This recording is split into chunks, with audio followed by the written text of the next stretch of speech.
오늘은 시편 109편을 나누도록 하겠습니다. 시편 109편. 사실 이 109편은요 설교 때 잘 안 나오는 본문입니다. 아마 이 109편 설교를 처음 들으신 분들도 꽤 많을 거라고 저는 생각을 하고, 제가 목요 예배 때는 지금 시편 강의를 하고 있기 때문에, 그리고 실제 이스라엘에서도 이 시편 109편으로는 예배 때 부르지를 않습니다. 왜냐? 이 내용이 사실 저주가 막 담겨 있기 때문에 그래요. 근데 이 저주를 그냥 세상 사람이 하는 거면 뭐 상관이 없는데, 이 109편이 지금 제목이 어떻게 돼 있습니까? 다윗의 시죠.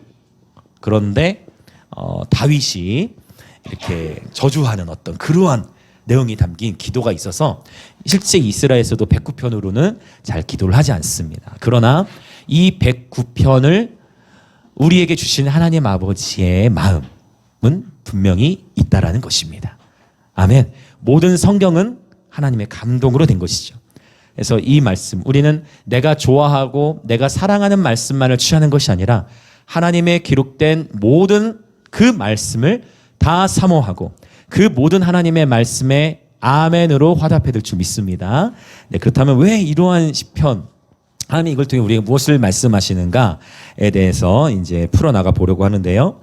짧진 않아요. 1절 31절이기 때문에 또 오늘 또 이제 구조를 중심으로 이렇게 핵심적인 부분들 살펴보려고 합니다.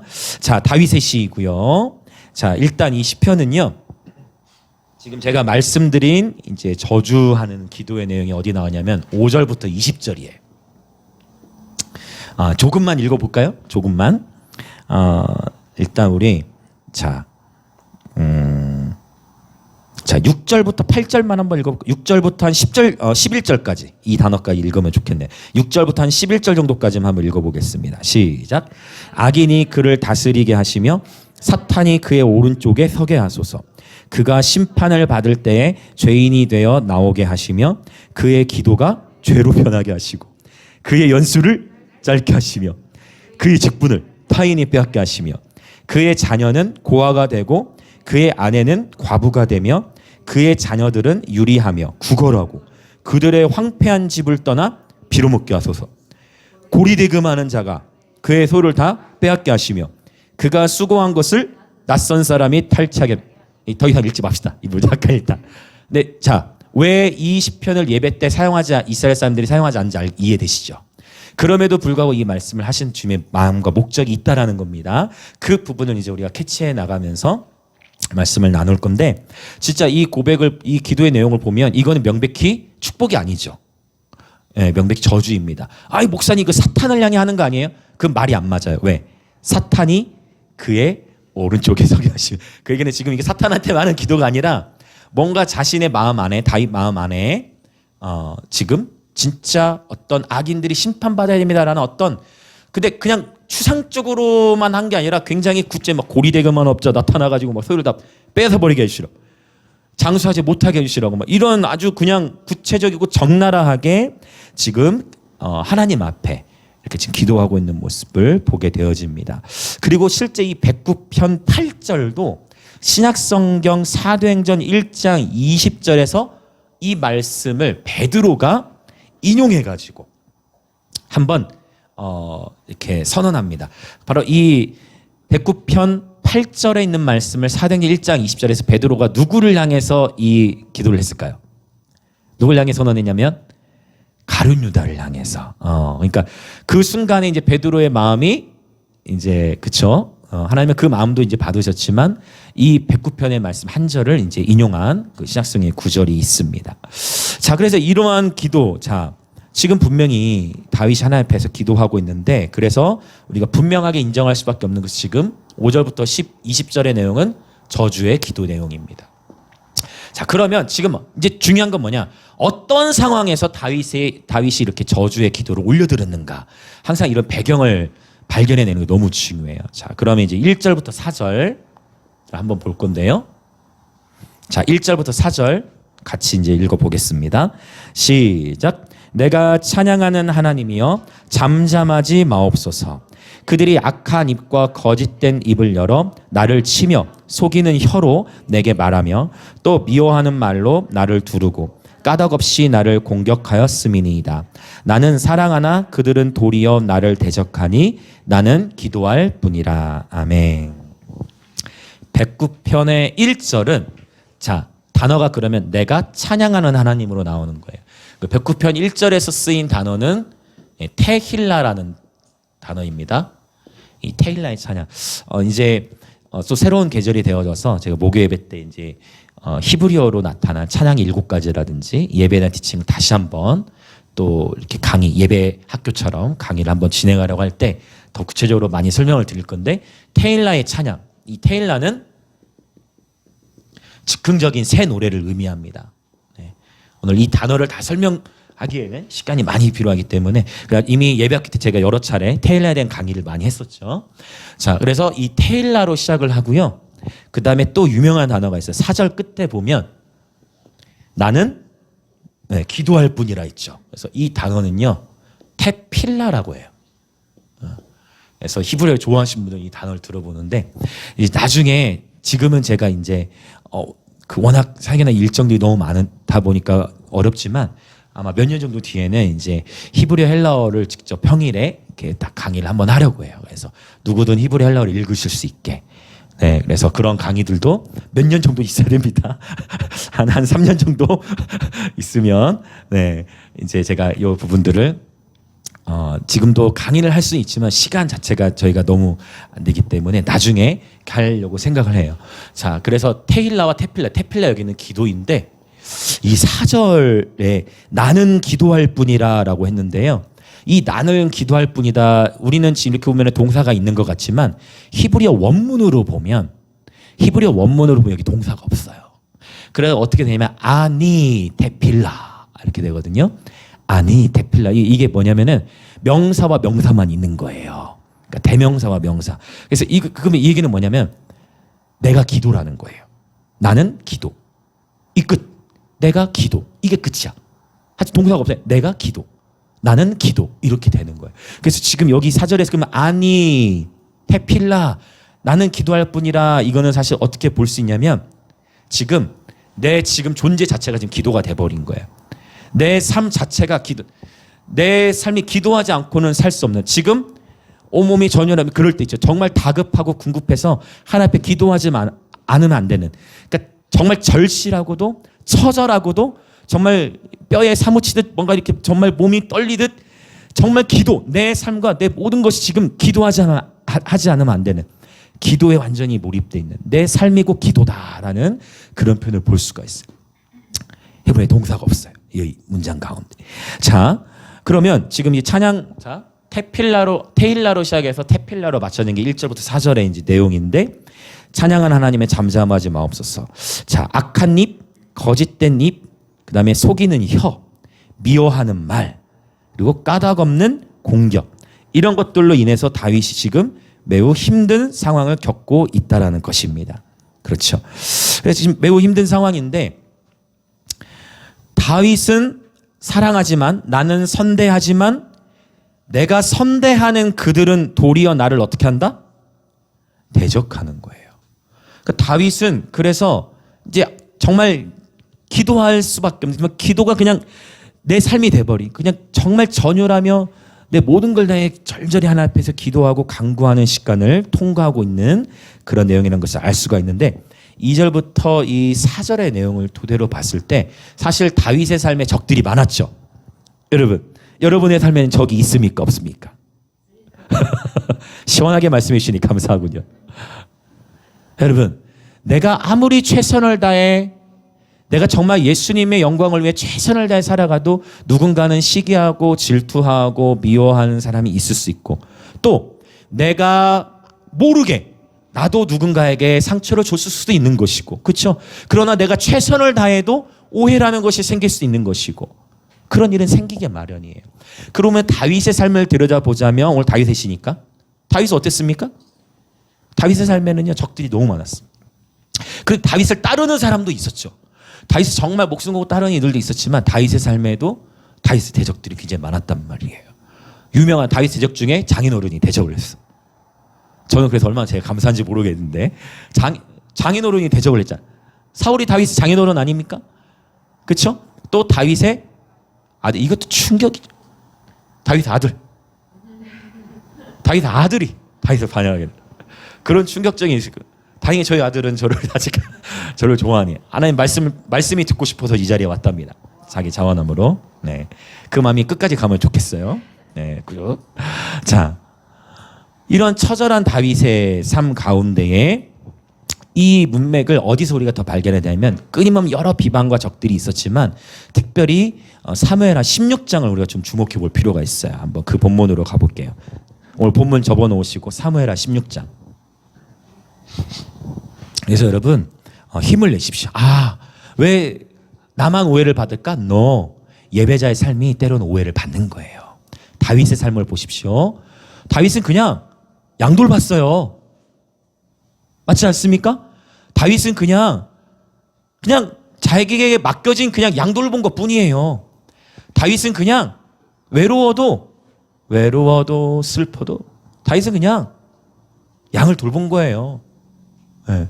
그런데 그럼에도 불구하고 다윗을 시기하고 질투뿐만 아니라 미워하는 사람이 있는 거예요. 다윗은 그냥 저 골리앗 저 덩치 큰 애가 와가지고 나는 그냥 다윗은 아빠 심부름 따라 도시락 주러 간 거예요. 다시 그냥 도시락 배달 간 거예요.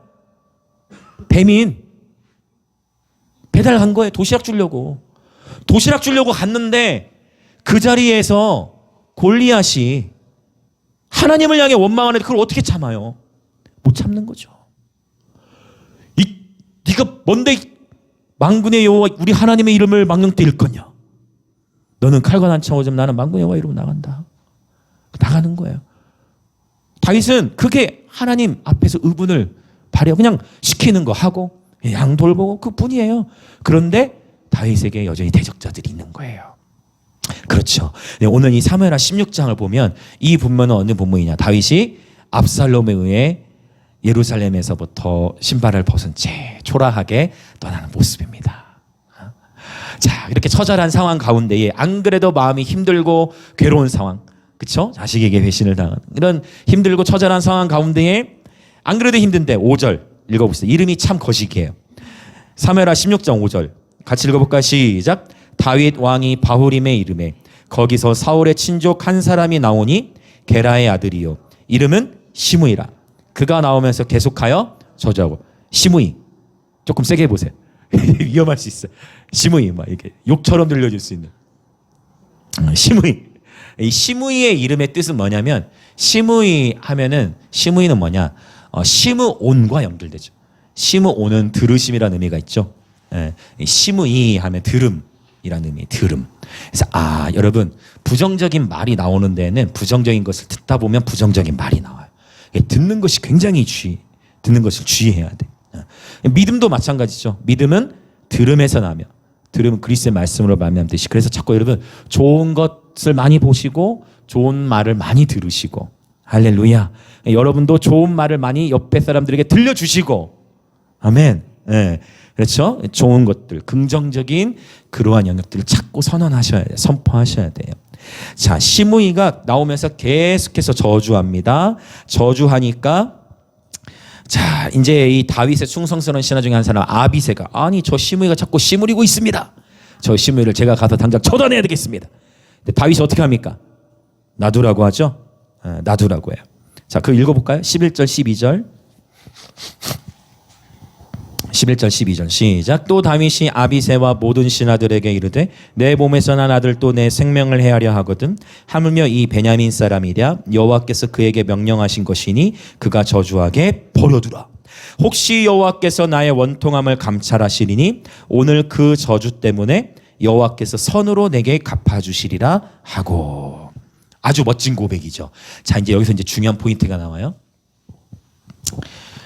다윗의 신하들이 이 시므이를 죽일 수 있었어요. 아주 용맹스러우니까. 그런데 다윗이 하지 말라고 하죠. 그리고 12절의 이 고백은 너무 놀라운 고백인데 여러분 이 12절의 고백을 다윗이 했을 때 다윗의 마음이 샬롬 샬롬 이 상태만이었을까요? 어땠을 것 같습니까? 다윗의 마음도 심한 갈등과 전쟁이 있는 거예요. 그런데 지금 다윗의 이 충성스러운 부하들에게 12절 다시 한번 읽어볼까요? 12절 시작. 혹시 여호와께서 나의 원통함을 감찰하시리니 오늘 그 저주 때문에 여호와께서 선으로 내게 갚아주시리라 하고 아멘. 그래서 위기의 때에는 그동안 내가 배운 말씀의 계시를 활용하는 게 중요해요. 그동안 내가 배워왔던 말씀들의 지식을 잘 축적해. 그래서 그것을 활용해야 돼요. 절대적인 가치. 내 삶의 어떠함과 상관없이 하나님은 언제나 선하십니다. 아멘이십니까? 우리 옆에 계신 분들 한번 인사합시다. 내 삶과 관계없이 하나님은 언제나 선하십니다. 한 번 더 할까요? 하나님은 언제나 인자하십니다. 할렐루야. 주님의 사랑은 영원하신 거예요. 이러한 신학적인 토대, 이러한 기반을 잘 갖고 있는 것이 굉장히 중요해요. 그래서 내 삶이 막 흔들릴 때가 있단 말이에요. 지금 내가 잘 가고 있나? 아니면 지금 내가 한 선택은 맞는가? 근데 그때 선하신 하나님을 바라봐야 돼요. 할렐루야. 그때 인자하신 하나님, 나와 함께 하신 하나님을 의지해야 되는 것입니다. 말씀의 계시를 붙들어야 되는 것입니다. 다윗이 이렇게 고백하는데요. 이렇게 멋진 고백을 했으면 상황상 너무 멋진 고백이니까 시므이가 조용해지면 얼마나 좋아요. 그렇지 않다는 것이 우리 인생의 딜레마와 같습니다. 자, 13절 시작. 다윗과 그의 추종자들이 길을 갈 때에 시므이는 산비탈로 따라가면서 저주하고 그를 향하여 이제 돌을 던지며 먼지를 와, 굉장히 약올겠죠. 저 산비탈 따라 내려가면서 다윗 막 약올면서 메롱 메롱 잘됐다 이 괘씸한 녀석아. 돌멩이 막 던지고 패패패 침 뱉고. 다윗이 왕이었는데 얼마나 이 자존심 그냥 저거 그냥 아비새가 가가지고 말 타고 가가지고 한 번에 팍 하면 단칼에 뵐 수 있는데 처절하죠. 이러한 상황 가운데에 다윗은 그럼에도 여호와께 선으로 갚아주실 것이다라고 사람들 앞에서 너울 속에 자기의 뺨을 감추고, 이게 아가서에 나오는 이게 되십니까? 너울 속에 자기의 뺨을 감추고 자신의 감정을 뒤로하고, 그렇죠, 하나님을 신뢰함으로 나아가면서 그러는 가운데 이러한 저주와 비방의 말들 가운데에 시편 109편이 탄생되었을 것으로 학자들은 보고 있습니다. 그럼 이제 이 109편이 좀 새롭게 다가오죠. 그래서 성경을 볼 때 이런 배경이라는 게 너무 중요해요. 특별히 시편들. 시편은 함축적인 언어로만 기록되어 있기 때문에. 이런 상황 속에서 다윗이 어느 누구에게도 얘기할 수가 없어. 어느 누구에게도 자기 마음의 비통함을 얘기할 수 없어. 아무에게도 얘기할 수 없어. 아내에게도 얘기할 수 없고, 남편에게도 얘기할 수 없고, 자녀에게도 얘기할 수 없고, 자녀가 배신했는데 자녀를 어떻게 얘기해. 아무에게도 얘기할 수도 없어. 근데 누구에게만 자기 아픔을 호소하는 거예요? 하나님께만 하는 거예요. 여러분, 이거예요. 그래서 109편은 피해야 될 본문이 아니고 이 109편은 우리의 인생에, 정직한 우리의 인생이에요. 가장 비참하고 처절한 삶의 시간대, 내 모든 자존심이 무너지고 모든 것이 무너졌다 생각될 때, 근데 그때 다윗은 사람을 향하여 원망하지 않습니다. 누구 앞에 따지는 거? 누구한테? 하나님 앞에. 할렐루야. 여러분, 사람 앞에 따지면 그 사람 상처받습니다. 사람한테 가가지고 사람한테만 하시면 그 사람이 상처받아요. 누구한테 따져야 될까요? 하나님 앞에 가야 돼요. 하나님 앞에 가야 돼요. 관계가 어려워요? 저 인간 때문에 너무 힘들어. 그 사람, 나 당신 때문에 너무 힘듭니다. 이렇게 하면 안 되는 거예요, 여러분. 그 정도의 신뢰 관계가 되려면, 그쵸? 보통 그게 아니어야 돼. 그렇게 해도 더 친해진 경우도 있어. 그러니까 보통 신뢰 관계 아니면 안 돼. 하나님 앞에 가가지고, 지금 다윗이 하나님 아버지 앞에서, 그래서 이게 우리의 살 길이더라고. 여러분, 임금님기는 당나귀기 아시죠? 임금님기는 외쳐야 되는데 외치고 싶으면 외쳐야. 그럼 어떻게 속에서 골마 터지는 거예요, 여러분. 그래서 우리가 기도라는 것은, 그래서 여러분, 기도에 대한 개념을 잘 정리는, 기도는 단순히 응답받기 위해서만 하는 게 아닙니다. 그건 초보적이죠. 그것도 필요하죠. 기도는 응답받기 위해서만 하는 것이 아니라 기도는 하나님과 교제입니다. 하나님과 대화입니다. 다윗의 이 기도 진짜 기도잖아요. 5절부터 20절에 나오는 이 내용은 다윗이 상한 마음을 가지고 하나님 아버지 앞에 가는 거예요. 하나님, 나 힘들어요. 하나님, 나 아파요. 하나님, 나 너무 괴로워요. 하나님, 속된 말로 하나님 제좀 해주세요. 하나님 나 힘들어요. 하나님 안 되겠어요. 그렇게 하나님 앞에 기도하는데 이제 우리의 중요한 포인트는 또 뭐냐? 참 신기해요. 여러분 기도하는 분들은 이 맛을 아실 거예요. 너무 힘들어가 하나님 앞에 하나님 나 힘들어요. 하나님과 대화를 하다 보면 하나님이 기도의 흐름을 바꿔주세요. 하나님 나 너무 힘들고 괴로워요. 하나님 나 안 되겠어요 라고 하나님 막 원망도 들려하고 사람 앞에 그러나 얘기하잖아. 그러니까 죄는 아니야. 할렐루야. 무슨 말 이해되십니까? 사람에게 판단하고 사람에게 얘기한 것이 하나님 앞에 가가지고 하나님 앞에서 하나님 저 원수 하나님께서 다뤄주세요. 얼마나 처절하게 다윗이 솔직하고 정말 처장이 자기 마음을 아랍니까? 그러면서 다윗의 마음이 바뀌어지기 시작해요. 21절. 자, 한번 볼까요? 21절. 이제 21절부터 29절에 보면 기도의 전환이 일어나요. 자, 21절부터 29절. 어떻게 기도의 전환이 일어나느냐? 이런 거예요. 자, 21절 한번 같이 읽어보겠습니다. 시작.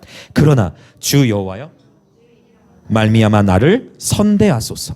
주의 인자하심이 선하시오니 나를 건지소서. 아멘.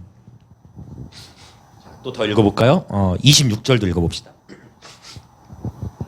네, 시작. 여호와 나의 하나님이여 나를 도우시며 주의 인자하심을 따라 나를 구원하소서. 그러니까 바로 역시 신학의 중요성. 지금 계속 인자하심을 얘기하고 있는데 여기서 나오는 인자하심은 자 히브리어로 제가 자주 쓰죠. 이제 헤세드 한번 따라 보시겠어요? 헤세드. 하나님의 무조건적인 사랑이에요. 저와 여러분의 삶에 어떠한 일이 있더라도 하나님은 선하시고 하나님의 인자하심은 무궁하십니다. 이것이 그분의 자녀들을 향한 주님의 마음인 것입니다. 그분은 진노 중에라도 긍휼을 베푸십니다. 아멘. 헤셋. 그분의 이제 기도가 바뀌어지는 거지. 여러분, 기도 가운데 주님과의 교제가 날마다 주님과의 교제의 달콤함을 날마다 누리시길 축복합니다. 상한 마음을 하나님 앞에 와서 따져. 하나님 이게 뭐예요 지금? 하나님 이게 뭐예요? 하나님 이거 아니잖아요. 내 계획이 아니에요. 하나님 뭡니까? 이건 도대체 뭡니까? 하면 막 기도하나님 어떻게 돼? 그러면서 주님께서 위로하시고 주님의 사랑과 자비가 무궁하십니다. 주님은 완전하십니다. 주님은 선하십니다. 주님은 인자하십니다. 주님은 언제나 오르십니다. 나는 틀리지만 주님은 언제나 오르십니다. 주님은 완전하십니다. 기도하면서 바뀌어요. 주님의 사랑을 내게 더 부어주십시오. 원수의 초점에서부터 원수의 초점이가 있죠. 근데 이제 기도하면서 뭘로 바뀌어져요? 일단 나의 회복으로 바뀌어져. 기도할 때 이런 여정을 통과하게 됩니다. 항상 그렇지는 않겠죠. 시편도 다양한 시편들이 있듯이. 그러나 이 109편의 이야기는 원수에게 맞춰져 있던 초점이 이제 누구에게로 맞춰져요? 나에게로 맞춰져. 자, 잘 보세요. 하나님과 기도할 때도 원수 때문에 힘들었는데 이제 하나님 나를 회복시켜 주신 그 얘기예요. 21절부터 29절. 하나님 나를 돌봐주세요. 하나님 나를 회복시켜 주세요. 이런 기도의 전환이 일어나요. 자, 그래서 기도하면서 이걸 이제 테필라라고 했죠. 테필라의 기도. 테필라 하면서 기도하면서 예배자의 마음에 올라온 상처와 분노들이 지금 녹고 있는 거예요. 그래서 여러분 기도를 통한 돌파를 우리는 경험해야 됩니다. 오늘 지금 109편이 말하는 건 뭐냐면 찬양, 말씀, 기도 이것을 우리가 예배의 3급줄이라고 표현을 하는데 찬양을 통해서 하나님이 돌파를 주실 때가 있지만 찬양만 가지고 되지 않을 때가 있어요. 예배가 전부이지만 하나님이 때로는 주님과의 교제, 이 기도를 통해서 돌파를 경험케 하시는 거예요. 아멘. 여러분 이해되시길 축복합니다. 찬양과 기도 말씀 다 성령께서 이끄신 대로 나아가는데 여러분 기도의 자리, 기도의 시간을 통해서 승리를 경험하시길 축복합니다. 아멘. 굉장히 중요해요. 찬양만이 아니라 음악만을 의존하는 것이 아니라 결국 중요한 일들 앞에서 여러분 반드시 기도의 자리 앞에서 결단하시고 정하셔야 돼요. 그래서 하나님이 내 삶 가운데 허용하시는 뜻이 아니라 하나님이 내 삶 가운데 원하시는 선하시고 그분이 기뻐하시고 그분이 원하시는 가장 온전하신 뜻, 그분의 선하시고 기뻐하시고 온전하신 뜻대로 살아갈 수만 있다면 우리가 얼마나 기쁘겠습니까? 아멘이시죠? 아멘 아멘. 기도의 자리에서 여러분 결판이 나요. 자, 우리 주변에 계시면 한번 인사합시다. 하나님의 선하시고 기뻐하시고 온전하신 뜻이 무엇인지 분별합시다. 좀 길죠? 잘 깨어 계시죠? 주무시는 분 없으셨죠? 네. 잘 깨어 계시 좀 길었어. 여러분, 그래서 원수에 있었던 초점이 나에게로 바뀌어지고요. 이제 결론. 자, 이제 기도할 준비하겠습니다. 30절, 31절. 자, 이 다윗의 기도가 원수의 초점이 가 있다가 이제 나의 회복에 맞춰져 있다가 이제 어떻게 바뀌어지는지 볼까요? 자, 이 시편의 흐름. 자, 30절, 31절 같이 읽겠습니다. 우리 힘있게 시작. 내가 입으로 여호와께 크게 감사하며 많은 사람 중에서 찬송하리니 그가 궁핍한 자의 오른쪽에 서사 그의 영혼을 심판하려 하는 자들에게서 구원할 것이미로다. 할렐루야. 원수에게 있던 초점이 나의 회복에 맞춰졌다가 이제 누구에게 맞춰지는 거예요? 하나님에게 맞춰지고 있습니다. 그가 행하실 거야. 그가 구원하실 거야. 그분이 행하실 거야. 할렐루야. 여러분, 기도 가운데 이러한 하나님의 특별한 영적 전환들을 경험하시길 예수님의 이름으로 축복합니다. 우리가 혹 상한 마음이 있거나 아픔, 상실 가운데 있다면 그때마다 여러분 기도의 자리에서 주님과 교제하십시오. 주님께서 위로하시고 주님께서 소망을 주실 뿐만 아니라 비전을 주시고 그분의 뜻을 계시해 주실 것입니다. 아멘. 시편의 결론부에서 이제 이 다윗이 완전한 영적 승리를 경험하는 것입니다. 역시 이 시편의 이 109편이 끝나는 상황 가운데서도 아직 자신의 삶에 완전한 현실적인 삶에서의 문제가 다 해결된 건 아니에요. 그런 해결의 이야기는 없습니다. 그러나 다윗의 마음은 변화되었습니다. 할렐루야. 바로 이거예요. 30절 31절. 자, 입으로 여호와께 감사하는데 감사를 어떻게 합니까? 크게 감사. 그냥 대충 주님 감사합니다. 그냥 주님 감사 이게 아니고 정말 여기 크게 메오드, 히브리 메오드라는데 메가톤급이란 얘기예요. 메가톤급. 이런 표현 들어보셨어요? 메가톤급.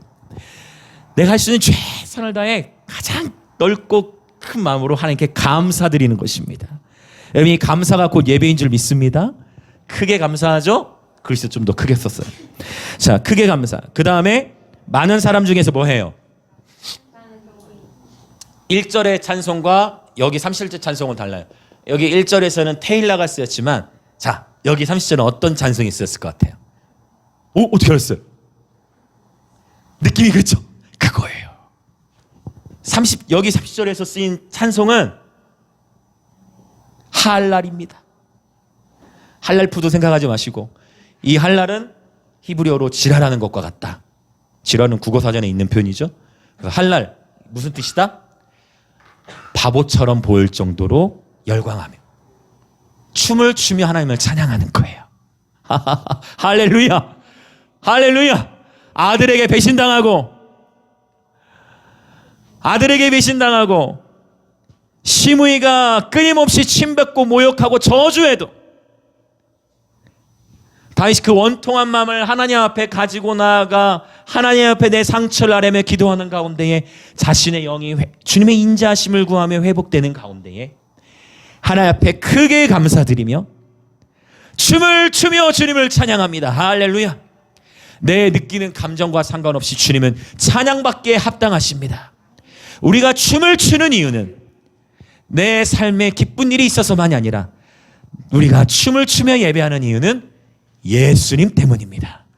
우리가 춤을 추며 예배하는 이유는 주님이 나를 살리셨기 때문입니다. 우리가 춤을 추며 주님을 예배하는 이유는 주님이 우리를 구원하셨고 그분만이 왕이시고 그분이 나의 신랑이시고 주를 예배할 때 그분이 임재하시기 때문입니다. 할렐루야. 할랄의 찬송이에요. 그리고 하나가 더 있죠. 31절 그가 궁핍한 자의 오른쪽에 서사 그의 영혼을 심판하려 하는 자들에게서 구원하실 것이미로다. 하나님에 대한 전적인 신뢰. 내 모든 근심과 걱정을 내놓고 그래서 정확하게 신약의 말씀과 연결해 빌립보서 말씀처럼 아무것도 염려하지 말고 오직 모든 일에 기도와 간구로 또 너희 구할 것을 감사함으로 하나님 앞에 아뢰라. 그리하면 모든 지각에 뛰어난 바로 우리 주님 그리스도의 평강이 너희의 마음과 생각을 지키시리라. 할렐루야. 아멘. 기도를 통한 돌파를 날마다 경험하시길 축복합니다. 더 크게 감사합시다. 아멘. 여러분, 내 삶 가운데 자존심 구겨질수록 여러분 자존심을 그냥 쓰레기통에 버리세요. 주존심으로 살아가는 기쁨 비교할 수 없습니다. 자존심 그거 아무것도 아니에요. 그거 아무것도 아니. 정말 자존심 아무것도 아닌데 그 자존심을 붙들기 시작하면 이게 한도 끝도 없어요. 여러분 주존심으로 살아가시길 축복합니다. 주존심 아시죠? 어디 주님만이 다윗이 주존심으로 살아낸 거예요. 할렐루야. 자, 크게 감사하고 그럴수록 더 춤을 추며 주님을 예배하고 하나님께서 구원해 주실 것 되실. 오늘 제가 인제대 가서 예스터데이팀도 먼저 가고 오늘 또 황지사님도 오셔서 같이 예배 그 이제 건반이 하나 뒤에 있길래 그거 테스트 미리 해보려고 해서 테스트를 하는데 작은 건반인데 소리 이렇게 좋더라고. 근데 거기서 이제 해밀 반주 같이 준비해 주세요. 철저히 같이 예배팀 같이 준비해 주세요. 반주 준비해 주세요. 예배하려고 예배 다 마치고 갔는데 건반 테스트 할 겸 딱 했어요. 건반 앞에 있어가지고 How great is our God, sing in me how great 하는데 하나님의 임재가 예배 끝났는데 감독님도 안 가고 거기 계시고 예배 끝나고 예선님들은 전도하러 이제 캠퍼스로 흩어져 전도하러 나갔는데 가기 싫은 거예요. 더 예배하고 싶은 거야. 그러면서 오늘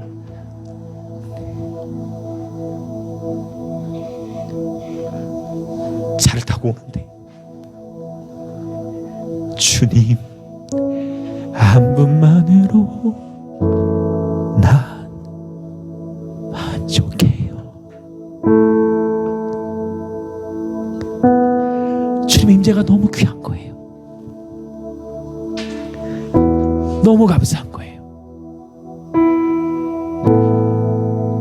할렐루야. 제가 앞에 너무 감사해요.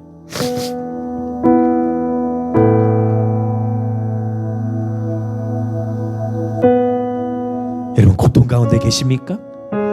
상실 가운데 계십니까? 그러나 하나님은 저와 여러분의 아픔도 체휼하시는 분이십니다. 그런데 여러분 이제 이 109편은 과정이지만 우리가 주님과의 관계가 주님과 친밀해지고 사귐이 깊을수록 굳이 5절부터 20절의 과정을 겪지 않을 수도 있어요. 정말 이해되시죠? 할렐루야. 시작부터 내 삶의 어떠한 상황 속에서도 30절부터 시작하십시오. 크게 감사하시길 축복합니다. 미리 안 자들, 미리 본 자들.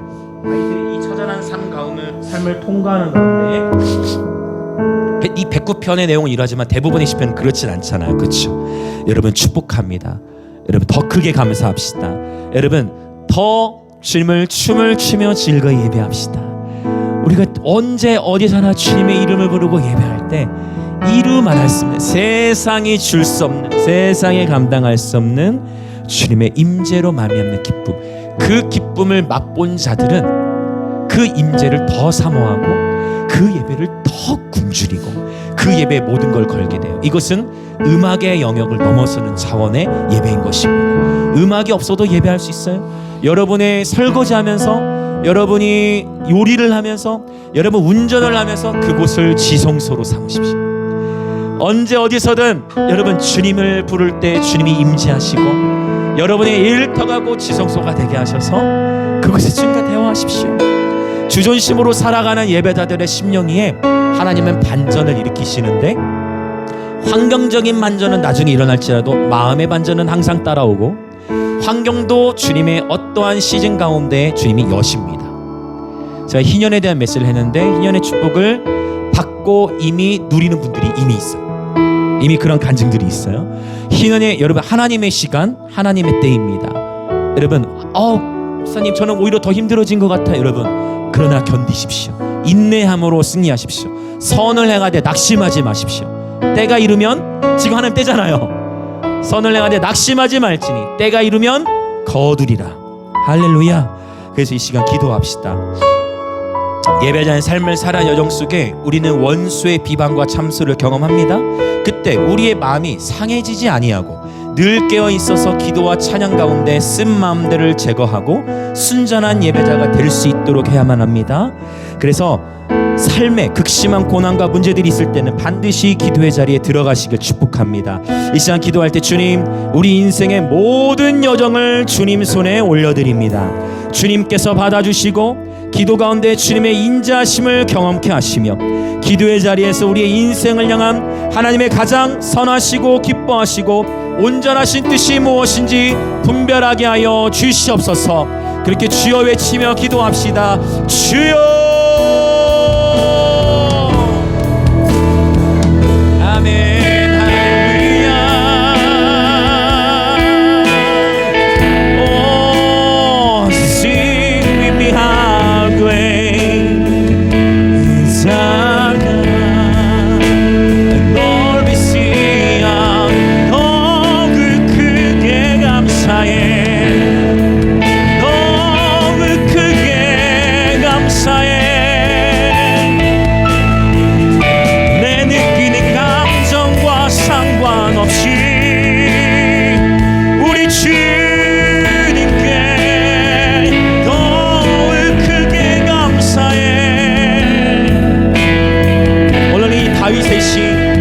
자기 삶의 처절하고 비통스러운 이러한 상황 속에서 다윗은 하나님을 의지하여 주존심으로 살아가며 하나님 앞에 자신의 모든 처지를 아뢰며 아버지 앞에 아뢰고 아버지 하나님 앞에 고백하며 그저 주님 앞에 마음을 하소연하며 나갈 때 바로 그 기도의 자리에서 와우!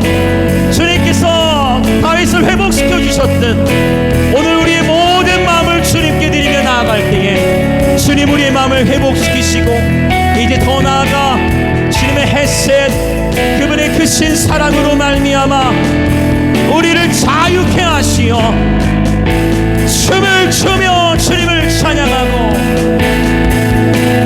내 감정과 내 환경에 상관없이 더욱 주를 춤을 추며 찬양하며 주님께서 우리 인생 가운데 행하실 일들을 신뢰함으로 아직 내 눈앞의 현실에 내가 원하는 그러한 돌파가 나타나지 않는다 할지라도 주님은 이미 새 일을 행하시고 계시며 선하시고 인자하신 주님을 따라 신뢰하며 더 크게 감사하고 찬양하며 나가는 예배자들의 무리 위에 반드시 주께서 주실 축복이 있으리니